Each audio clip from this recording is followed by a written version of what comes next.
Hello my fiery friends, the Infernoman here with the latest in deck technology, and for today's deck tech we're going to be covering a Sultai Dredge deck for you on a budget. Now again, the question we're probably going to ask is, what the heck is Dredge? Well, for some of our Zoomers out there, Dredge is basically a mechanic, a recursion one specifically, where the owner of a card in a graveyard with this ability allows you basically to bring back that card from the graveyard by milling out cards. In other words, we're trying to utilize our graveyard for extra value instead of casting our creatures like we normally do.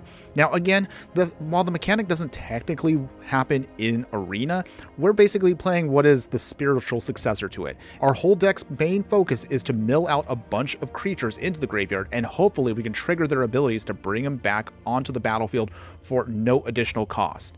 Speaking of cost, we're only going to have to run in this deck a total of 9 rares, so this is how much of a budget you're going to be working with if you are interested in playing with this.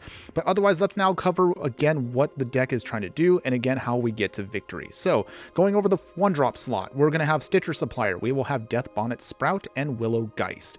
The Stitcher Supplier is basically going to begin the milling process. It just gets 3 cards into the graveyard. If it dies, that's an additional 3 cards also dumped in.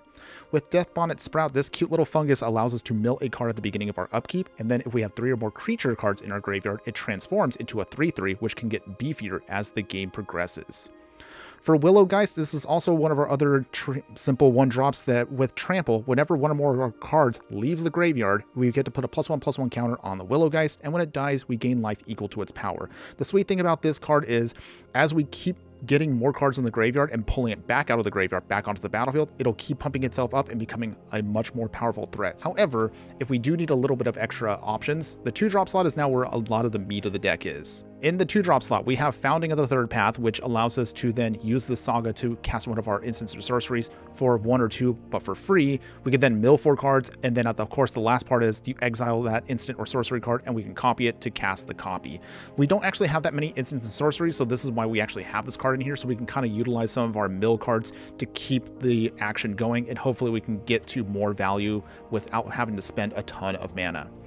Narcomoeba is going to be here just to, again, hopefully we can mill it into the graveyard and pull it onto the battlefield for free instead of casting it for 2. Mire Triton is another one of our mill cards that also gains us a little bit of life. That life gain is actually going to be very helpful for us, but we'll talk about what that means in just a bit. One of our main mill cards is Grisly Salvage. So this 2-mana instant allows us to go over the 5 cards in our library. We can pick out a creature or land card from among them and dump the rest into the yard. Silver Smoke Ghoul in the 3-drop slot is just going to come back as long as we have 3 or more life gained in a turn from the graveyard to the battlefield tapped. Or if we do hard cast it, we can at least have it sit out and we can sacrifice it later on to draw a card. Now, I just mentioned right now that we do have a little bit of life gain with Mire Triton, and we do have a couple other spots which also give us a little bit of life, which will trigger off Silver Smoke Ghoul if we do get it into the graveyard. There's some cool combat tricks you can actually pull off with this, but we'll hopefully go over that once we get to the actual gameplay. Tiamat Calls the Dead is one of our other sagas where it allows us to, of course, mill some cards for the first couple turns, and again, we can gain that life in Scry, where X is the number of zombies we control. This again synergizes with Silver Smoke Ghoul because we're hoping to gain that life back and hopefully bring this card back again for free. Our only other instant in the deck is going to be Wasteful Harvest, new from the Brothers War. We get to mill 5 cards for 3 mana, and then we can put a permanent card from among those cards milled this way into our hand. So ideally with cards like this and Grisly Salvage, we're trying to get things like Silver Smoke Ghoul, Narcomoeba in for free. They will come back when we trigger certain conditions on the battlefield, and then hopefully this will also trigger off our Willow Geist to become even more stronger.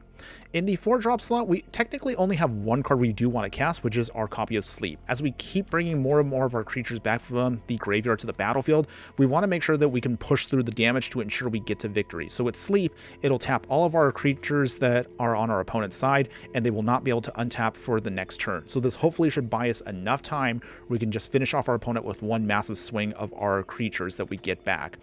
Creeping Chill is also a 4-mana sorcery that deals 3 damage to our opponent and gains 3 life. However, you don't want to actually have to hard cast this. If we have to, we can, but ideally we're going to try to mill this out and then we can trigger it for free. Keep note of the fact that again, this card will give us 3 life, which of course is the magic number to trigger Silver Smoke Ghoul to again come back from the graveyard back to the battlefield. I forgot to mention this earlier, but I'm going to bring it up now. Now that we talked about all the cards of the deck, we may be in a spot where we're going to be close to milling ourselves out, and we would actually actually lose. So 2 copies of Gaia's Blessing provide us that safety and insurance. So with this card, it allows us to shuffle up to 3 cards from our graveyard into our library, and we can draw a card. However, if this card gets milled from our library, we get to shuffle everything from our graveyard back into the deck. So if you do want to prevent any kinds of moments where you don't want to get yourself milled out, this is going to be the best option for you. Otherwise, for your land base, since we are a budget deck, we're going to be utilizing 3 islands, 5 swamps, 4 forests, and a handful of tapped dual lands. We're going to want to get the gain lands, and from Streets of New Capenna, we'll be utilizing the sack lands that also gain us some life. The reason why we want to rely on these specifically is, again, one more time, that life gain that we have is going to be important because we want to try to trigger Silver Smoke Ghoul in case we can't get a Creeping Chill into the graveyard, or we don't have enough life gain from Mire Triton. But otherwise, that's the main deck for you. Just try to keep churning through your deck. You're not going to really worry about what your opponent's trying to do because we're just trying to worry about our game plan going off. Now, as far as the sideboard is concerned, you're going to utilize 4 copies of Bloodchief's Thirst if you do have to respond to anything that they're dealing with. This is technically going to be more for your planeswalkers that you have to kill, or otherwise early threats that just block what we're trying to do. Ashiok Dreamrender helps us keep the mill going, but also it exiles our opponent's graveyard so we can prevent them from doing any graveyard shenanigans of their own. Duress will be here for the control decks. Haywire Mites, copies of these can help us not only gain life, which of course triggers off Silver Smoke Ghoul again, prevent us some stabilization against aggro decks, but of course it gets rid of those non-creature artifact or non-creature enchantments at instant speed. An extra copy of Sleep, and for spice purposes we have Teresian Mindbreaker. So this 7-mana Juggernaut allows us to mill our opponent's library rounded up from half. We can unearth it for 4. So ideally, if we mill this into our graveyard, we can bring it back, we get a big beater, we can then mill half of our opponent's library, and then maybe if we have Ashiok out, we can then exile it all out to prevent them from doing anything else to us. So hopefully, if we have to, we can deck out our opponent versus maybe, say, milling ourselves. But otherwise, that's the deck for you in a nutshell. Real quick, again, what I do want to say before we get started is I actually haven't had a chance to test this deck out too much on a budget. I actually played this deck mostly non-budget. I think that the game plan should work, so let's go ahead. We're having a couple matches to see, can this deck pull off what we're trying to do? Is it possible for us to dredge up everything for value and get to victory? Well, you're about to find out. But before we continue, if you do like any of the content that I do, please like, follow, and subscribe wherever you watch the content so you don't miss out on any of the gameplay, booster pack openings, deck decks, and so much more. Okay, everybody, so here we go. We are playing our Dredge deck on a budget, and looks like what we have here is, this doesn't, we really can't cast anything with this. This is really awkward. That's okay, it's okay. We're gonna mulligan and see what we get.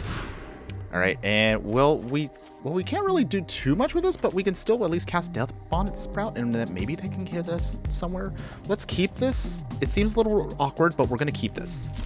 Put back the Narcomoeba and go from there. So if we can at least get one other colored source, whether it's our blue source or black, we should be okay. Okay, we got Dismal Backwater, that's fine.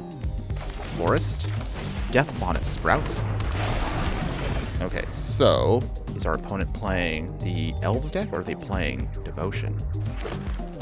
Another Forest. Opponent's looking at everything, trying to figure out what we're doing. Wolf Willow Haven. Oh, it's the Devotion deck, everybody. That's fine. All right, we'll still make this work, everybody. We're going to still try to make this work. Okay, so with that, let's Dismal Backwater. We're obviously not going to block here, so we'll just go swinging and see what we can do. Down to 19. We have to find a way to see if we can just get ahead of them in terms of board state. Okay, so they have their old Rift with the land. They go swinging. Down to 20. Mill another card. Nothing. All right, Thornwood Falls. That's fine. So let's do this. Founding the third path. First hit. Grizzly Salvage for free. We will then Stitcher Supplier. Mill everything else. Gaia's Blessing comes back in to trigger. We will then put out Thornwood Falls. Gain some life. No attacks. So we have to start generating a lot of value as fast as we can here, but this is going to be tricky because our opponent is going to start going off very quickly here. Oh boy.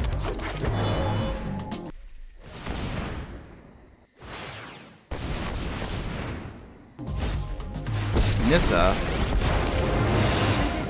Oh boy. Well, this is going to be very boring, everybody. Sorry. Yay. Okay. Well, we'll just keep playing a little bit more and see what happens. Opponent's making a lot of mana. Kiora. Okay, so they don't have any card draw right now.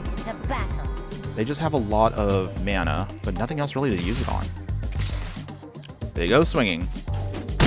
We're down to 14, so we're hoping we're going to be able to mill now. Untap. Okay, that wasn't too bad. At least get that for free. Draw. We mill ourselves. Ooh. Not too bad. Ping him. We go up to 13, which is not too shabby for us. Let's obscure a storefront. Get a little bit more value. And we'll bring in a swamp. Stitcher supplier. No more. Another silver smoke ghoul. And you know what? We'll just throw out the Narcomoeba just because. Why not? No attacks. Bring back the ghouls. Okay, we're doing pretty good here. We're building a board. We might be able to get there.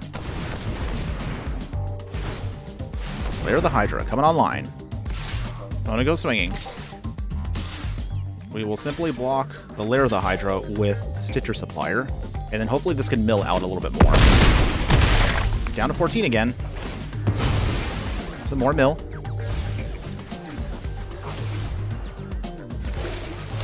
Another Lair of the Hydra comes in.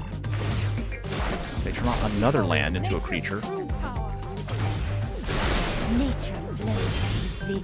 Alright, so we flip the Death Bonnet Sprout after another mill. Okay, so we got a Creeping Chill. We're going to be able to exile our Grizzly Salvage. Cast the Grizzly Salvage. No, we get Mire Triton. We needed the Death Touch. Everything goes in. 2 more triggers. Not too bad. We're looking pretty good. The deck's working. It's just we have a hard opponent because they're just mono green devotion. But I'm still hanging in there. Win or lose, we want to keep this because you can see this deck is going off. We're doing our thing. Exile. They're down to 10, so they're slowly dying. Actually, wait, does green have do they have life gain? I don't think they do in the main deck. Mill again. Alright, another Narcomoeba. We will then place River's Overlook. Gain a little bit more life back. We're not too worried about their Planeswalkers. We just want to see if we can actually close out this game now. Alright, let's get a Swamp. Let's go swinging. Actually, I realized maybe we should have swung with the Silver Smoke Ghouls. They could have blocked with Old Growth Control, but that wouldn't have really done much. Okay, but either way, it's fine. Our other ghouls are coming back. At the very least, we can still chump block this next turn. And we can Creeping Chill on the next turn, and we can bring back all of our Silver Smoke Ghouls. Okay, opponent's making a lot of mana. I am still a little scared because if they just get the right card in their hand, we may be screwed here still. Opponent turning on another one of their Lair of the Hydras, which is awkward because they can't really make these now into regular creatures. Oh, it's a Wolfvilla Haven. That's it? That's it? Oh, that's actually not bad. All right, all right. I'm feeling pretty good right now. Let's get moving. Wait, let's see. How many creatures do we have? Okay, so they sacrificed the Wolfvilla Haven. They're trying to make tokens now. Okay, our opponent is trying to, like, just... They're trying to insulate themselves. They go swinging. They go swinging. Let's Mire Triton block. Get rid of the Old Growth. It does turn, unfortunately, into something they can still use, but it's already on a tap land, so they can't really do too much else. Okay, so we're going to exile...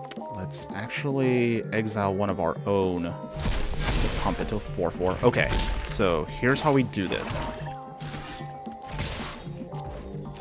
I know we should have swung earlier, but that's fine. We're just going to do it now. We're going to see what happens. Our opponent has no idea what our last 2 cards are, so we're just going to try to see if we can bluff our way out of this. Also, anything they lose here, they will have to then accept some devotion loss, which is actually really good for us. All right, so this is it. We're going to be able to... Big swing here. Clearing the board out. Creeping Chill. They're down to 1. Bring back all of the ghouls. Not too bad. They have 1 card in hand. Unless their only way out of this is life gain. Wow, they actually cast Shanissa. Okay, interesting. Okay, opponent brings in all of their lands. They're all tapped, though, so they can't really use them with Nykthos. Want to make a mana. They got another Nissa. That's okay. That doesn't do it. That doesn't do it. We got there. We beat the game. Yes, we beat them. We actually got mono green devotion. That was awesome. Okay, everybody, so here we go. So we're playing our Dredge deck on a budget, and looking at our hand right now. Okay, so we don't have the black mana to cast any of this stuff, or the blue, but we can't cast our 1-drops here, so I think we'll keep this. We're gonna try our best, and hopefully we'll luck out and get what we need. Okay, so let's keep. If we get blue mana, we can get our Founding of the Third Path. If we get black mana, we can Grizzly Salvage. So we do have options. First off, let's play our Death Bonnet Sprout. Okay, opponent. Put down. Oh boy. Oh, okay. It's mono green devotion again, probably everybody. so that's okay. That's okay. We're still gonna make this work. Okay. So forest down. Willow Geist. We did get Guy's Blessing, so that'll give us hopefully an advantage at some point. Maybe we can put back in some of our cards, which can then trigger off Willow Geist. I'm gonna put down more green mana. Woeful Haven. No surprise. Land of War Elves number 2. Another card. Okay, great. Narcomoeba. So we get that for free. That triggers off Willow Geist. Not too bad. This is looking pretty nice so far. Let's play Stitcher Supplier. See if we can trigger over the beatdown plan. Alright, so Guy's Blessing triggers. The second one goes off. This triggers Willow Geist again, which is pretty nice. Let's go swinging. They're down to 15, so not too shabby right now. Deck is doing stuff. If we don't get, again, that blue mana on the next turn or so, we can then just cast Grizzly Salvage straight out and... Oh, okay, they got Cavalier of Thorns. Well, that's a beefy creature. I don't know how we're going to get past that, but we're going to still try to find a way. Okay, we do have Mire Triton, which is nice. This has Death Touch. Alright, so we got a little bit of life there. We can't do anything else, so we're just going to not going to attack this turn. That puts down another land, Beseiju. Storm the Festivals. Okay, here they're going off here. Please whiff. Okay, they managed to get their Nykthos, sadly enough, but that's okay. That's okay. We're going to make it work somehow, everybody. They go swinging with Cavalier of Thorns. Wait, what do they have in the graveyard that we don't? We will not block here. Let's see if we can try to outrace them. Oh, we really needed that blue mana. That's okay, everybody. We'll still make it work. So, Riveter's Overlook. Sacking it to gain some life and also gain a swamp. We will Grizzly Salvage. We will, I guess, the Dismal Backwater. Everything else gets dumped. Oh, sweet. We got Creeping Chill to trigger off. Exile. Pumps up Willow Geist. Big swing here. They're down to 1. And we get 2 Silver Smoke Ghouls. Pumping up Willow Geist not once, but twice. All right, so... yeah, we're actually in a good spot. Oh, yeah. It's all coming together. Okay, Mana War Elves. So, okay, opponent, this is your turn. You have to find a way to beat us here. If you don't, we actually win. Actually, if they swing with Cavalier of Thorns, Narcomoeba actually gets through for 3 damage. Just can't kill. Alright, Storm the Festivals again. Are they going to hit big or are they going to whiff? Okay, that was not a really good hit for our opponent, so we actually are in a good spot right now. We have enough creatures we can overwhelm them. Ocean surges, life. Opponent. Big mana again. Okay, here comes Storm of the Festival number 2. This deck just doesn't ever stop. Okay, that was actually not too bad. They actually got more lands, so they whiffed hard. Can we get there now? Oh, actually they got another Nykthos. Okay. Oh, man. Jeez, this deck just never stops. Will we get lucky again and get another whiff? Oh, okay. So they got some good stuff now. Dang. Well, we're still going to try. We're going to hope that luck is on our side, everybody. Okay.